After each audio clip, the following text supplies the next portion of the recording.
The Chicago Bulls make it 11 straight losses as they get beat by the Portland Trailblazers last night. We're going to be talking about the key takeaways from last night's loss, and we're also going to be talking about the tank talk that continues to get louder around the Chicago Bulls. And so before we go ahead and we jump into it, I first want to remind you to slam dunk on that subscribe button, just like Modest Buzelis slam dunks in games. And so in exchange for slamming on that subscribe button, I'm going to give you nothing but daily content around the Chicago Bulls. And so make sure that you hit that like, you hit that subscribe, and you join the Chicago Bulls Insider family as we talk nothing but Chicago Bulls basketball. And so with that being said, let's go ahead and let's jump into it as we are talking about the key takeaways from last night's loss against the Portland Trailblazers. And so the Chicago Bulls fall to the Portland Trailblazers 121-112.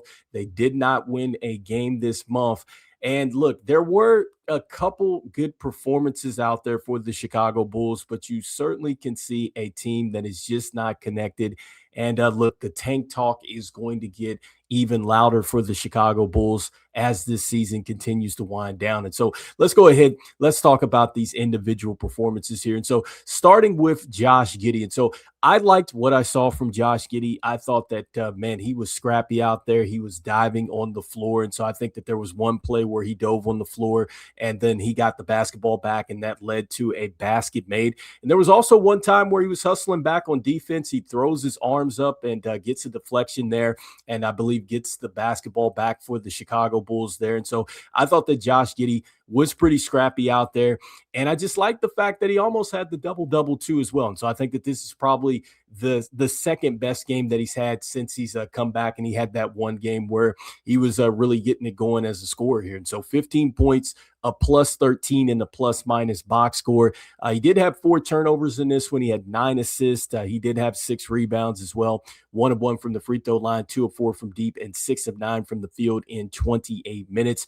Next up, Colin Sexton. And so with Colin Sexton, look, I think that the thing around him is that he continues to play hard. I think that is one thing that you never have to question with Colin Sexton, is that he continues to play hard. And so I liked what I saw from him. And look, he's a player that his role has had some adjustments. And so there's been times where he hasn't played as much coming off the bench. In this game, he started, and I think he did a solid job. And so 10 points, a -7 in the plus-minus box score. He did have 3 turnovers. He had 1 steal. He had 3 assists. He was 2 of 7 from downtown and 4 of 9 from deep in 18 minutes. Next, that leads us to Modest Buzelis. And so with Modest Buzelis, look, he continues to play well, I think, down the stretch here for the Chicago Bulls. And if you've been paying attention to what Modest Buzelis is talking about, he wants to win. And I love that we are hearing that from Modest Buzelis. And I'm not saying that the other players do not want to win. And that's a key aspect about this, is that, look, players do not tank. It is organizations here that do. And so Modest Buzelis made it clear that he wants to win. And so I think you're seeing him become a bit more assertive out there. And so 20 points in this one, a -15 in the plus-minus box score. He did have 4 turnovers out there. He had 1 block. He had 4 assists, 7 rebounds, 6 of 9 from the field, and 2 of 8 from deep, and 6 of 16 from the field in 36 minutes. And so, look, I know development, when you're thinking about it, you're thinking, okay, look, when you want a player to develop, the best way to do so is to put them out there, I think, into game time situations. Like, I think that, yes, you want to practice a certain extent and everything else, but you have to get out there and execute in game time situations. And so I think that this is perfect for Modest Buzelis now in this moment, to where he can be a bit more assertive like he has been. I think that he's looked very confident on offense. Like, there was even one play where he just puts a nice pump fake, and then the defender gets out of the way. He just steps through for a casual layup. Like, you can tell that there's certain moments where it is slowing down for Modest Buzelis on the offensive end, and he's not just settling for 3-point shots. It is just him getting better as an on-ball defender. I think that once he does that, you're really going to see Modest Buzelis take off another another step or so. And so right now, Modest Buzelis is doing a great job. He has certainly shown that he can be a starter here in the NBA. And so Modest Buzelis, I think, again, takes another step forward. Next, just taking a look at the rest of the players here. And so Isaac Okoro. And so Isaac Okoro, he is a player that I think a lot of people were wondering about, hey, he wasn't scoring the basketball that well and everything else. But I think that Isaac Okoro really has been one of the bright spots as this season has closed down. And I like the way that he's scoring the basketball because you're not running plays for him. And I think that when you look at that trade for him and Lonzo Ball, the Bulls, I think, are winning in that trade here because Isaac Okoro is giving them games. He's giving them the defense, and I think that he has given them somewhat of an identity, even though the Bulls have struggled there. But still, I like the fact that he's meshed well with the players out there, even though they've, went ahead and traded off the entire team and everything else. But Isaac Okoro has been the pro out there. And so 12 points, -6 in the plus minus box score. He had 5 rebounds as well. He had a steal. He was 4 of 8 from the field, 1 of 4 from deep, 3 of 4 from the free throw line in 37 minutes. Next up, Gershon Yabusele. And so the dancing bear out there, 6 points, a +3 in the plus minus box score, 4 turnovers, 5 rebounds in this one, 4 of 5 from deep, 0 of 2 from deep, 4 of 5 from the free throw line, and 1 of 4 from the free throw line in 21 minutes. And so, with Gershon Yabusele, look, he didn't necessarily have it going like he's had it going before, from downtown and everything else. But I do think that will continue now that Josh Giddey continues to get comfortable and everything else. And so, again, he's one of those players that literally is on that 1 year and you're just trying to evaluate and see what he's going to do. And so just a tough one in this game for him. Next up, looking at the bench here. And so starting with Leonard Miller. And so, look, it is good to see that Leonard Miller got a chance to play. I mean, you're talking about a small forward. I believe he's listed at 6'10". And so I think he looked good in some moments out there. And so 11 points, a +2 in the plus minus box score, 2 assists, 3 rebounds, 2 of 2 from the free throw line, 1 of 1 from deep, 4 of 5 from the field in 23 minutes. Like, I like the dunk that we saw from Leonard Miller out there. And so I love that. And just, again, I mean, I think that this is a player, when you're talking about development and everything else, you can talk about it, from a practice standpoint, but you need to get these players some actual minutes. And so I'm glad to see that Leonard Miller got some minutes. Next up, Nick Richards. And so I think that this was probably one of the better games from Nick Richards. And this is the type of production that I would like to see from Nick Richards moving forward. You see that he had the 14 points. You see that he had the 10 rebounds as well. I know he was a -12 in the plus minus box score, but I'm also encouraged with the fact that he was 6 of 6 from the free throw line. I've said this often with Nick Richards, is that I think that he has a very, a good shooting form and everything else. Like, he looks like he could make those shots from the outside. And so he has hit a couple 3-point shots and everything else, but I would like to see it open up some more now that Josh Giddey and also Tre Jones are back. And so I think that there are some opportunities for him to get some more rim runs and lobs and things like that. And so in 27 minutes, not bad here from Nick Richards. Next up, Tre Jones. And so Tre Jones, look, I think he continues to play well, and I think he continues to be one of the better assets here for the Chicago Bulls, because 19 points in this one, 4 assists, 3 rebounds, 9 of 15 from the field, 1 of 3 from the free throw line, and 0 of 1 from deep in 27 minutes. And so with Tre Jones, I think that he's really starting to get back into rhythm now.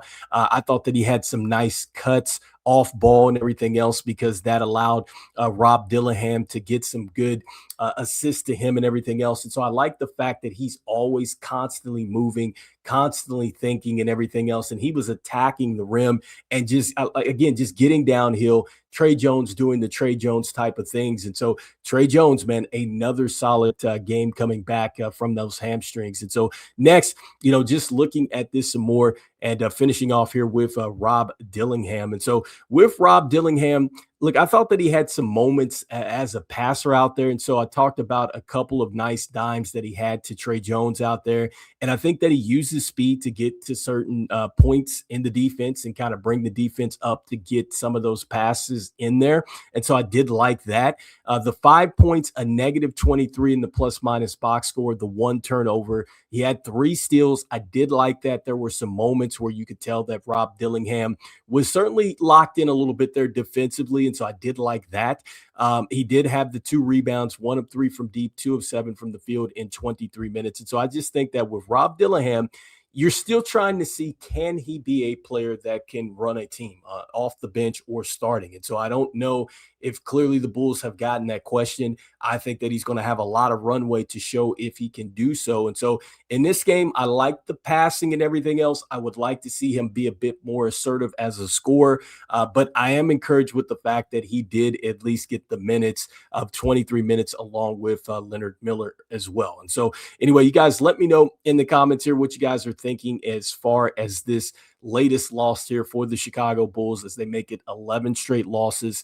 And look, they did not win a game here in February. And so now they get ready for this upcoming game, I believe. Again, we'll be talking a little bit more about that game, post game, and everything else. And so I do want to briefly talk about, just some of the noise around the Chicago Bulls. And again, I think we're going to hear this get even louder with the Bulls as far as this tank talk and everything else. And so, look, I'm not sure where that's going to lead the Chicago Bulls. And I think that the bottom line is this: even if they do get a top pick in the NBA draft, is it going to be enough to turn around this franchise? Because I think that, look, there are certain things on the roster that certainly need to be fixed as far as the roster construction and everything else.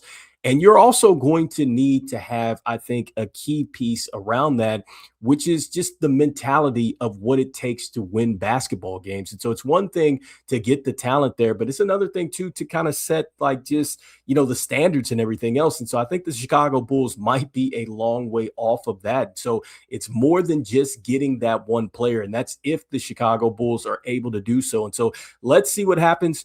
There's still a lot of scenarios out there where the Bulls could perhaps get that Portland pick back and maybe, or Portland pick, excuse me, and have 2, first round picks. That's a possibility. There's the possibility that the Bulls can combine picks and move up into the first round. Maybe they'll get another pick in that first round and get 2 picks that way. I mean, that's a possibility. I've talked about Tre Jones and Jalen Smith. Maybe there's a chance that the Bulls maybe package a pick and one of those players and they're able to move up as well. I mean, I think that those scenarios are on the table. But bottom line is that if you bring in a player that you feel can be the franchise changer, you're still going to need to really fix this roster and everything else. And so do we trust the front office and AK to do so? And also too, that is going to also put, I think, a little bit more, emphasis here on what we're getting from the coaching and everything else, because Billy Donovan, look, he is going to have to certainly develop these players, because we haven't even talked about Noah Asingay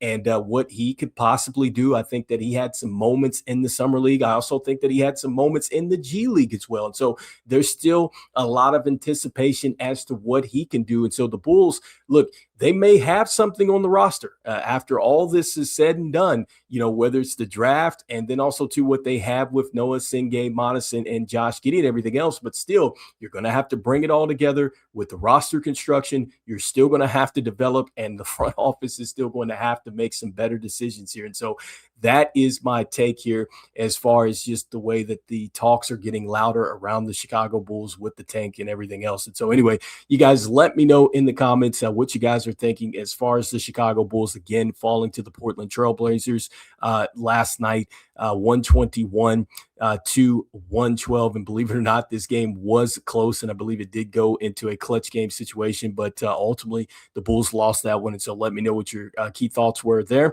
And also too, let me know what you guys are thinking here as far as the direction for this team as they get ready to just really close down this season here. And so look, as we always say, go Bulls, and I will see you guys on the next one. All right, peace.